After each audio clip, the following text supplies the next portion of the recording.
मसीह खुदा में मेरे अजीज भाइयों और बहनों, आज आमद का तीसरा इतवार है। इस इतवार को रवायती तौर पर लातीनी ज़बान में गौदेते कहते हैं और अंग्रेज़ी ज़बान में से रिजॉइस कहते हैं। इन ज़बानों का उर्दू तर्जमा खुशी या खुश होना है। खुशी के इस इतवार पर मैं आप तमाम मोमिनीन को खुश आमदीद कहता हूँ और मुकद्दस पौलुस रसूल के खूबसूरत और पुरमानी अल्फाज दोहराता हूँ जो उन्होंने फिलिपियों को लिखे थे। खुदावन में हर वक्त खुश रहो। फिर कहता हूँ खुश रहो। तुम्हारी नरम दिली सब आदमियों पर जाहिर हो। खुदावन नज़दीक है। आमद का ये तीसरा इतवार हमें याद करवाता है कि शादमानी करो क्योंकि हमारी निजात नज़दीक है। इस तीसरे इतवार पर हम गुलाबी रंग की मोमबत्ती रोशन करते हैं जो हमारी निजात का दिन करीब आने पर मुसरत को जाहिर करती है। इस मोमबत्ती को चरवाहों की मोमबत्ती कहा जाता है।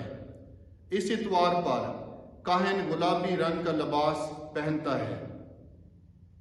इस तीसरे इतवार पर हम अपना ध्यान और ज्ञान यूहन्ना इस्तबागी की शख्सियत और मुनादी पर जारी रखते हैं।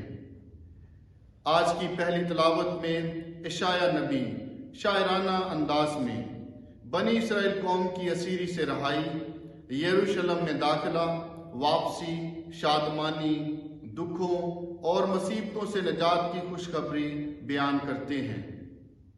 वो खुदावंद का जलाल और हमारे खुदा की हशमत देखेंगे।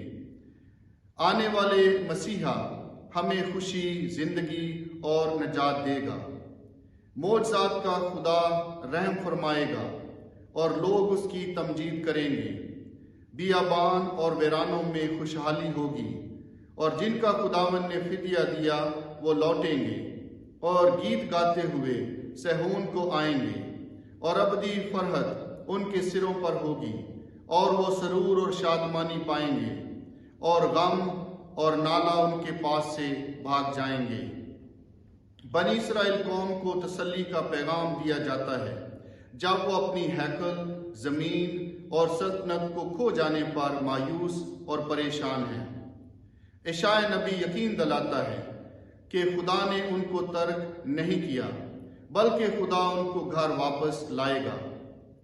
आज की दूसरी तिलावत में याकूब रसूल यसु की आमद सानी के लिए सब्र और तैयारी का पैगाम देते हैं। हमें साबर रहने के लिए बहुत उम्दा मिसाल देते हैं कि देखो, किसान जमीन के कीमती फल की उम्मीद से सब्र करता है, सो तुम भी सब्र करो और अपने दिल को मजबूत रखो क्योंकि खुदावन का आना नज़दीक है।